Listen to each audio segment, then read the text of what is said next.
Tierney walked into the study without knocking, her heels clicking on the hardwood with an urgency that smelled like a trap.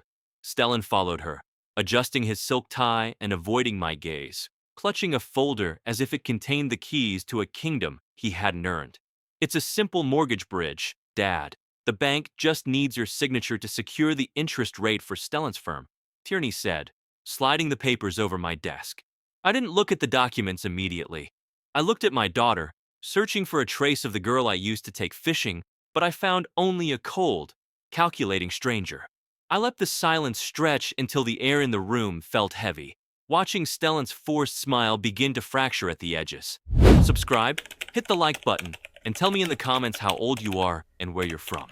For you, it's just a small thing, but for me, it's the reason I keep telling these stories.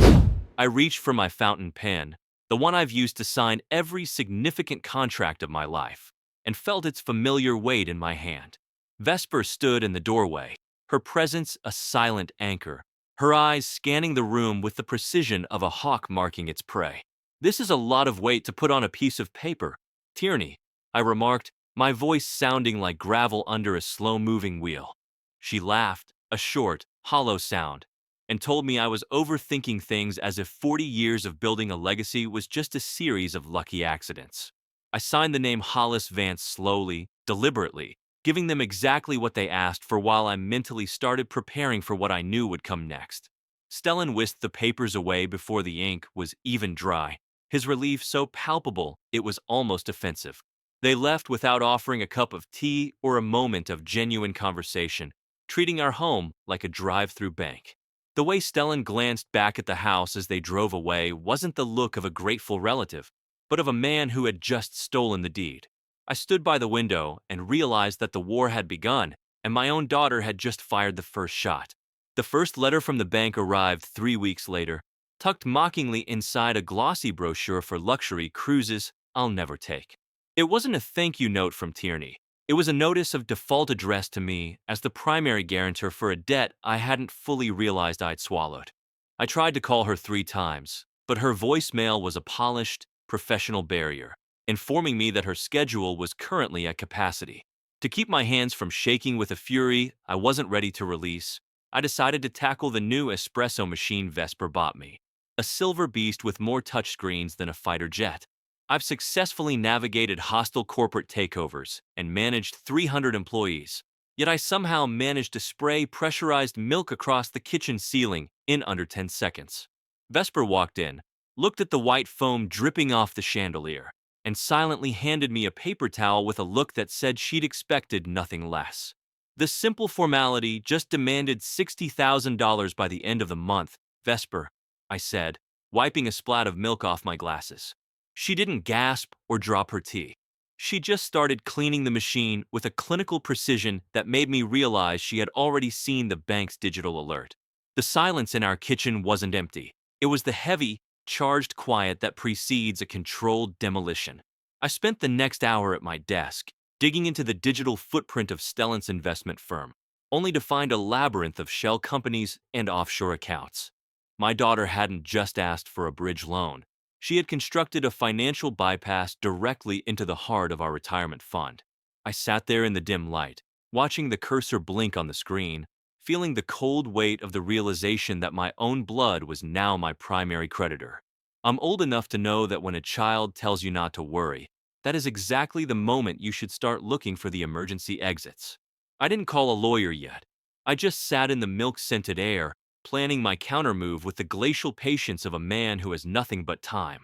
I opened the secondary digital folder Tierney thought I wouldn't find, and there it was, a forged power of attorney with my name on it, dated the day of our casual lunch. This wasn't just a default. It was a calculated liquidation of everything Vesper and I had built. The doorbell rang at 7 a.m., and it wasn't the postman. It was a process server with a face like a slapped ham and a clip-on tie. He handed me a thick envelope that felt like it was made of lead, informing me that a formal lien had been placed on our family home. Apparently, the dream estate Stellan bought with Tierney was cross-collateralized against our own roof, and the bank was finished being polite about the missed payments. I tried to look intimidating, But it's hard to maintain an aura of a seasoned commander when you're wearing a world's okayest grandpa apron because Vesper insisted I help with her sourdough project. A glob of sticky, fermenting dough was currently migrating down my thumb, yet I managed to accept the papers with a level of frozen dignity that clearly unsettled the man on my porch. I've stared down boardrooms full of sharks in my time, but seeing my daughter's signature on a legal demand against her mother's security was a new kind of betrayal. I finally reached Tierney on the phone, and her voice was a polished, synthetic shell devoid of any warmth. It's just a strategic pivot, Dad. The house is technically an asset of the holding company now, she said, as if she were talking to a slow-witted intern. I hung up without a word and walked into the garage to clear my head, intending to sharpen the hedge trimmers, only to realize 30 minutes later that I'd been vigorously sharpening the plastic safety guard. I stood there with the file in my hand, chuckling dryly at the absurdity of a man who can untangle a complex corporate merger but currently can't distinguish between steel and polyethylene. Vesper appeared in the doorway, watching me with that knowing, razor-sharp gaze that always cuts right through my bravado. She didn't offer pity. She just took the file out of my hand and replaced it with a heavy wrench, pointing toward the leaking water main. They expect us to be the stereotypical retirees, confused by technology, slowed by routine, and easily frightened by legal jargon. They've mistaken my patience for a decline in mental acuity and my silence for an admission of defeat. I went back to my desk and pulled out a dusty external hard drive that contains the original partnership agreements Tierney thought I'd shredded years ago. I noticed a specific clause in the gift deed I'd signed for her first boutique, a clause that makes her entire current portfolio dependent on my continued mental competency. If she wants to treat me like a liability, I'm going to make sure I'm the most expensive liability she's ever encountered. Tierney summoned us to a family meeting at a bistro where the chairs are made of reclaimed driftwood and the menu is a QR code I spent 5 minutes trying to scan with my calculator app. Stellan sat across from us, looking like a catalog model for a midlife crisis, tapping his fingers in a rhythm that matched the rising heat in my neck. "We've decided it's best if you and Vesper move into the Harbor Green complex," Tierney said, sliding a brochure for a high-end assisted living facility across the table. I didn't flinch. I simply adjusted my glasses, realizing she wasn't suggesting a lifestyle change. She was clearing the board of her largest obstacles. I spent 30 years negotiating with union leaders who chewed glass for breakfast, yet my own daughter thought a pamphlet featuring a watercolor of a sunlit garden would break my resolve. I leaned forward, the wood of the table groaning under my elbows, and caught Vesper's reflection in the window. She was as still as a statue in a storm. "I didn't realize my mortgage was so heavy it required me to give up my front door key," I said, my voice as dry as a desert bone. Tierney didn't even blink, informing me that the paperwork was already moving and that our house was officially too much for us to manage. They want to pack us away into a sanitized box where the biggest decision of the day is whether to play bingo or bridge. I accidentally knocked over my water glass, watching the liquid soak into their expensive brochure, and I didn't apologize as I watched Stellan's eyes twitch with irritation. I'm not a man who makes messes, but if they want to play a game of forced relocation, I'll show them how a real strategist burns the map. "We'll consider it," I lied, the word tasting like copper, giving them the illusion of victory they so desperately craved. We walked out into the cool evening air, and I kept my back as straight as a steel beam, feeling a surge of clarity that only comes before a total war. Stellan leaned in as I opened the car door and whispered that the movers were scheduled for Tuesday, whether we were packed or not. I just smiled at him, knowing that the bank account he intended to use for those movers was about to become the subject of a very public investigation. They didn't wait for Tuesday. They arrived Sunday morning with a valuation specialist who treated our home like a crime scene. Tierney walked ahead, pointing at the crown molding and our original hardwood floors as if she were appraising a warehouse, not her childhood sanctuary. I was in the foyer, engaged in a losing battle with a new smart thermostat that had decided 90 degrees was the ideal temperature for a spring morning. I've redesigned logistics networks for global shipping, yet I was currently being defeated by a plastic dial that insisted on speaking to me in German. Stellan watched my struggle from the doorway, his arms crossed, his eyes gleaming with the predatory satisfaction of a man watching a lion lose its teeth. The Harbor Green units have central climate control. Hollis, you won't have to worry about these technicalities, he said, the condescension thick enough to choke on. The specialist started placing small, color-coded stickers on our belongings. Vases, paintings, the very table where Tierney used to do her homework. A red sticker landed on the antique roll-top desk where I'd written my first business plan, marking it as excess baggage for the estate sale. I didn't shout or demand they leave. I simply wiped the sweat from my brow and asked if they'd like a glass of lemonade, playing the role of the docile elder to perfection. In my head, I wasn't making lemonade. I was calculating the exact legal penalties for a trustee who attempts to liquidate assets without a 30-day notice. Tierney patted my hand, a gesture so patronizing it felt like a physical blow, and told me I'd thank her later for removing the burden of ownership. I watched them walk into the master bedroom, heard them discussing which walls they'd knock down for the open concept flip, and I felt a cold, crystalline calm settle over me. They mistook my silence for submission, not realizing that every sticker they placed was another piece of evidence for the conversion lawsuit I was building. I finally got the thermostat to work, but I set it to away mode, effectively cutting the power to the very outlet Stellan was trying to use for his laptop. The sting of being treated like a ghost in my own hallways was sharp, but the trap I'd set in the digital shadows was finally ready to spring. As they left, Stellan handed me a business card for a junk removal service, oblivious to the fact that I'd already redirected his firm's mail to my attorney's office. The red stickers Tierney's specialist left behind looked like small, open wounds on every piece of furniture that held a memory. Her perfume still lingered in the hallway, a scent I'd bought her for her graduation, now acting as a lingering marker of a hostile takeover. I spent 40 years ensuring she never lacked a safety net, only for her to turn that very net into a noose for our retirement.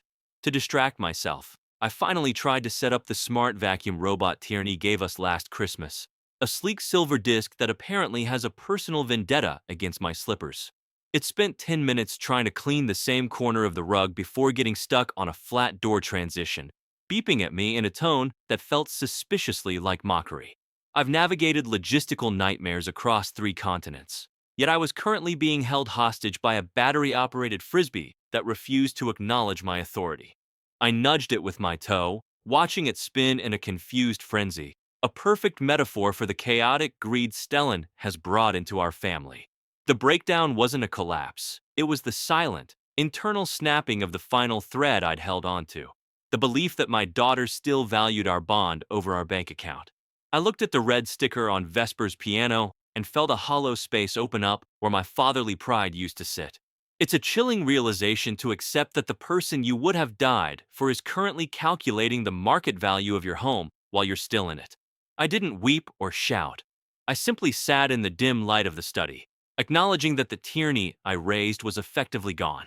She has chosen to be a predator, and I realized I had to stop treating her like a child who had simply lost her way. I stood up, my mind finally purged of the last lingering doubts that had stayed my hand during our previous encounters. If she wants to live in a world where only the cold and the calculated survive, I will show her that the man who built the empire is far more dangerous than the one who merely inherited the blueprints. I went to the wall safe and pulled out the original property title, the one they thought had been electronically updated and replaced. I saw the clerical error they made in their rush, a tiny, $1 million mistake that Tierney's expensive lawyers had completely overlooked in their haste to bury us. The final envelope didn't arrive via a courier. Tierney delivered it herself, her face a mask of corporate indifference as she handed me a summons for $400,000. She claimed our obstruction of the house sale had caused Stellan's firm lost opportunity costs, effectively suing her own parents for the price of her husband's failures. I tried to use the voice memo feature on my smartphone to document her demands, but I ended up accidentally opening a meditation app that started playing whale sounds at full volume. I've presided over international arbitration hearings without breaking a sweat, yet I was currently being serenaded by a humpback while my daughter threatened to bankrupt me. Tierney's eyes flickered with a brief, sharp contempt, clearly convinced that my inability to silence the phone was proof of my mental expiration date. I didn't fumble or apologize. I simply let the whale song play out, watching her irritation mount as I refused to grant her the dignity of a reaction. The court date is set for next month. Hollis, try to remember to bring your hearing aid, she remarked, her voice dripping with a cruelty she'd practiced in front of a mirror. I waited exactly 10 seconds after she finished before I spoke, ensuring the silence was loud enough to make her shift her weight. I realized then that I had been too protective, too willing to see the child, and not the predator she had become. I took the legal papers to the kitchen and placed them on the counter next to Vesper's tea, my part in this charade finally coming to an end. I've spent weeks playing the role of the fading patriarch, letting them think they were winning so they'd stop looking for my counterattack. I saw Vesper's expression as she scanned the $400,000 figure, and for the first time in our marriage, I felt a genuine chill that had nothing to do with the weather. Tierney thinks she has been fighting me, but she's about to learn that I was actually the one protecting her from her mother's reach. I watched Tierney's car pull away, the gravel spitting from under her tires like a final insult she didn't have the courage to say to my face. Hollis stood by the kitchen counter, still staring at his phone as it continued to emit the low, mournful groans of a humpback whale from his meditation app. I took the device from his hand, silenced the digital ocean with a single practice tap, and looked at the $400,000 summons lying between us like a dead bird. Hollis tried to regain some dignity by helping me clear the table, but he somehow managed to get his sleeve caught on the handle of the smart kettle, nearly dragging the entire appliance into the sink. I caught the kettle midair without looking, placing it back on its base, while Hollis muttered a dry remark about how technology is the only thing currently succeeding in bankrupting him. He thinks he's the one who has to hold the line, but he forgets that while he was out building the world, I was the one who learned how to dismantle it. Tierney has spent her life misinterpreting my silence for a lack of opinion, and my husband's restraint for a lack of teeth. She's forgotten that I was the one who taught her how to play chess, and I never once let her win without earning it. I spent the afternoon in the attic, not reminiscing over old photographs, but opening a heavy iron lockbox hidden behind a stack of winter blankets. Inside wasn't jewelry or sentimental trinkets, but the original ledger from the boutique I helped Tierney start before she met Stellan. I've kept every record, every suspicious expense report, and every whispered confession she made when she thought I was just listening like a mother. She wants to use the court to strip us of our home, so I will show her how it feels when the law is used to strip away our reputation. I found a specific set of wire transfer receipts from 3 years ago that Stellan never reported to the board of his firm. The $400,000 Tierney is demanding isn't just a lawsuit. It's the exact price of the silence she's been trying to buy from his former partners. I sat in the dim glow of the study lamp, my fingers tracing the digital trail Tierney thought she'd buried behind layers of encrypted passwords. While she was busy marking our furniture with red stickers like a common looter, I was quietly mapping the hemorrhage in her husband's offshore accounts. Hollis wandered in, attempting to be tactically supportive, but he was currently embroiled in a fierce debate with the new voice-controlled microwave. He wanted to reheat his cold coffee, but the machine kept insisting on giving him the weather forecast for Berlin in a cheerful robotic chirp. I watched him stand there, arms crossed, staring down the appliance with more intensity than he'd ever used on a hostile board member, muttering that machines have lost their sense of hierarchy. I didn't laugh. I simply took the mug, pressed the one manual button he'd overlooked, and turned back to the screen. The deeper I dug into Stellan's strategic pivot, the more the numbers began to scream a very different story than the one Tierney told us. This lawsuit for $400,000 wasn't a choice. It was a ransom payment to keep Stellan's shadow partners from filing a criminal complaint. Tierney wasn't just suing us for money. She was trying to use our life's work to buy her husband's way out of a prison cell. I found a series of emails from a consultant that were actually blackmail demands, each one dated just days before Tierney brought us those mortgage papers. My daughter isn't just a predator. She's a desperate accomplice trying to sacrifice her parents to save a man who wouldn't even hold her hand in public. I stared at the bright blue light of the monitor, feeling the last remnants of my maternal mercy turn into cold, industrial-grade steel. We spent decades protecting her from the world, never realizing that the world would eventually use her to get to us.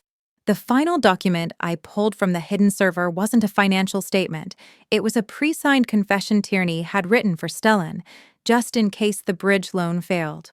I realized then that she was planning to frame Hollis for the embezzlement the moment our house was sold. The morning of the first preliminary hearing felt like the air before a lightning strike, heavy, metallic, and humming with a static that set my teeth on edge. I found Hollis in the hallway, currently engaged in a silent wrestling match with a new intelligent security camera he'd tried to mount over the front door to monitor the movers. He had somehow managed to entangle his expensive wool sweater in the mounting bracket, and every time he moved, the camera's motion sensor chirped a high-pitched welcome home in a sickeningly sweet, synthetic voice.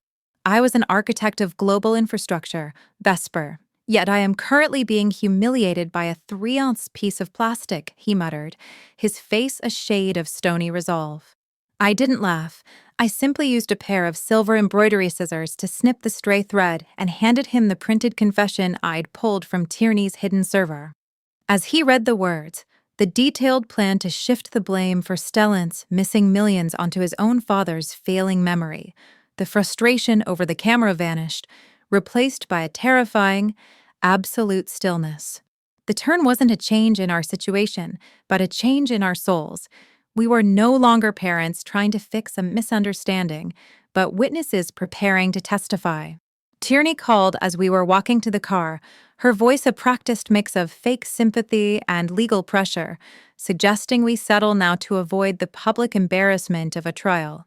I took the phone from Hollis, my hand as steady as a surgeon's, and told her that we would see her in the courtroom, not as her family, but as her creditors. She hung up, and the silence that followed was the loudest, most honest thing I'd ever heard in 40 years of marriage. We didn't need to discuss our strategy anymore. We just adjusted our coats and stepped into the light, our focus entirely on the cold architecture of the law. I watched Hollis check his reflection in the car window, straightening his tie with a precision that told me the old man they expected was stayed at home. If Tierney wanted a public spectacle, I was going to ensure she was the star of a tragedy she couldn't script her way out of. I noticed a small detail in the lawsuit's filing timestamp as we pulled out of the driveway. Stellan had filed the claim 6 hours before we even signed the mortgage papers. They hadn't just waited for us to fail, they had manufactured the failure before we even sat down at the table. The courthouse lobby felt like a cathedral of cold marble and echoing lies, designed to make people feel small before the weight of the law. Tierney was standing by the tall windows, checking her reflection in her phone screen while Stellan whispered to a lawyer who looked like he'd been carved from a block of ice. Hollis was currently engaged in a brief, one-sided battle with the automated hand sanitizer dispenser near the metal detectors, which seemed to be playing a game of catch me if you can with his pawns. He finally managed to get a double dose that sprayed his sleeve, and he looked at the machine with a dry, weary smile, remarking that even the soap was trying to evade his jurisdiction today. I didn't smile. I was watching the way Stellan's eyes darted toward the entrance every time the heavy doors swung open. He was looking for the partners he'd betrayed, not realizing that I was the one who had sent them the invitation to this hearing. Tierney approached us, her gait confident, smelling of a fragrance that was far too expensive for someone claiming to be a financial victim. "This doesn't have to be ugly, Mom," she said, her voice dropping to a theatrical whisper designed to make us feel like the ones being unreasonable. I didn't blink. I just adjusted the strap of my bag, which contained the original ledger that would dismantle her husband's career in under 10 minutes. Stellan stepped forward, trying to loom over Hollis, but my husband just looked up at him with the serene, terrifying patience of a man who has already seen the end of the movie. "I'm not here for a family reunion, Tierney. I'm here to close a very messy account," I said, the words cutting through her practiced facade like a razor through silk. I watched the color drain from her face as I mentioned the specific name of the shell company she thought was a secret. She tried to laugh it off, but the sound was brittle, like glass breaking under a heavy boot. Stellan's lawyer shifted his weight, sensing a change in the atmosphere that his expensive education hadn't prepared him for. The doors to the courtroom opened, and the bailiff called our names, his voice echoing with the finality of a closing gate. We walked past them without another word, the silence between us more powerful than any legal argument they had prepared. As we entered, I saw Stellan's lead lawyer glance at the back of the room, where three men in dark suits he clearly didn't expect to see were sitting and waiting. I felt the first tremor of genuine fear shake Tierney's hand as she reached for the handle of the door. The courtroom was a tomb of polished oak and cold intentions, where the only sound was the rhythmic tapping of Stellan's lawyer's pen against a leather-bound file. He began his argument by painting a portrait of Hollis and me as venerable but fading guardians who were standing in the way of a necessary $400,000 corporate restructure. Hollis was currently locked in a silent, high-stakes duel with the high-tech tablet the court provided to view the evidence, which kept zooming in on a random pixel of a carpet instead of the mortgage contract. He muttered that Silicon Valley's greatest achievement is making a man look incompetent for wanting to read a single sentence, yet his grip on the device was steady, his eyes scanning the room with a hunter's precision. I reached over and tapped the screen to reset the view, my face a mask of iron as I watched Tierney lean into Stellan, playing the role of the dutiful, worried daughter. Their lawyer argued that our erratic behavior, citing the security camera incident, proved we were no longer fit to manage a property of this value. The threat was no longer a shadow, it was a formal request for an emergency receivership to sell her home and protect the children's investment. I felt a surge of cold fury as Judge Valerius leaned forward, his eyes moving between the signed documents and our faces with a clinical detachment. Tierney didn't look at me, but I saw the way her fingers twisted her silk scarf, a nervous habit she'd had since she was 6 years old and lying about a broken vase. We were standing on the edge of losing everything we had built, not to a stranger, but to the very person we had once taught to walk. Hollis leaned in, his shoulder brushing mine, and whispered that the stage is set. Vesper, let's see if they remember how the third act ends. I gave him a short, sharp nod, feeling the weight of the hidden ledger in my lap, ready to turn their smoking gun into a self-inflicted wound. Stellan's smirk widened as the judge picked up his pen to sign the order, clearly believing the house was already his to flip. As the judge's pen touched the paper, the heavy doors at the back of the room swung open with a force that made the court reporter jump in her seat. A man in a federal windbreaker stepped into the aisle, and the triumphant light in Stellan's eyes was instantly replaced by the gray ash of absolute panic. Judge Valerius paused, his pen hovering inches above the order that would have stripped us of our sanctuary, and handed the keys to a thief. The room was so silent I could hear the frantic, shallow breathing of Stellan, who was now looking at the exit as if planning a sprint. Hollis chose this high-stakes moment to demonstrate the forgery, but he spent a full minute wrestling with the court's digital projector, accidentally displaying a high-resolution close-up of his own thumb. I've managed logistics for 40 ships at sea, yet this user-friendly lightbox is clearly designed for a more evolved species, he remarked with a dry, self-deprecating smile that unsettled the room's tension. I didn't wait for the technology. I walked to the bench and handed the judge the ironclad proof, the ledger of Stellan's hidden debts and the emails where Tierney discussed liquidating the elders. I watched my daughter's face turn the color of wet ash as she realized that the distracted mother she'd ignored had been her most vigilant observer. She had treated our life's work like a clearance sale, never imagining that the inventory was currently testifying against her. Stellan's lawyer tried to interject, but his voice was a weak tremor against the cold, hard weight of the financial truth I had laid bare. Hollis finally got the projector to work, highlighting the microscopic error in the forged signature that only a man who had signed 10,000 contracts would ever notice. You thought my eyes were failing, Tierney, but you forgot I'm the one who taught you that the devil is always in the smallest details, he said, his voice vibrating with a quiet, lethal authority. The judge looked at us, two people who had been marked with red stickers as excess baggage, and saw instead the architects of a counterstrike they never saw coming. He closed the thick file with a final, heavy thud that sounded like the closing of a prison door on Stellan's future. The judge leaned forward, his eyes boring into Tierney's soul, and prepared to ask the one question that would determine if she left this room as a daughter or a defendant. I felt Hollis take my hand under the table, his grip as firm as the day we bought the house they tried to steal. I saw the exact moment the realization hit Tierney. She hadn't just lost the house, she had lost the only people who would have ever forgiven her. The judge cleared his throat, and the weight of his next words felt like the shifting of a mountain. Judge Valerius looked over his spectacles at Tierney, his silence weighing more than any sentence he could ever pass in a formal ruling. He asked the one question that ended the charade, "Madam, did you truly believe that 40 years of a man's integrity could be erased by a single digital signature you didn't even have the courage to write yourself?" Tierney opened her mouth to speak, but only a small, broken sound escaped, a glimpse of the child who once sought our approval, now buried under layers of desperate greed. Stellan was already being flanked by the federal agents, his expensive suit looking like a cheap costume as the reality of the embezzlement charges finally set in. Hollis tried to stand up with the solemnity of a king, but his trousers caught on the edge of the heavy wooden witness stand, causing him to stumble slightly into my side. He regained his balance, smoothed his jacket, and whispered, "Vesper, I've navigated storms at sea, but these modern courtrooms are clearly built for people with much smaller feet." I squeezed his arm, watching the bailiff take the forged documents and the hidden ledger I'd protected. The truth was finally in the light. The judge dismissed the lawsuit with prejudice and ordered a full investigation into Stellan's firm, effectively returning the keys of our life back into our hands.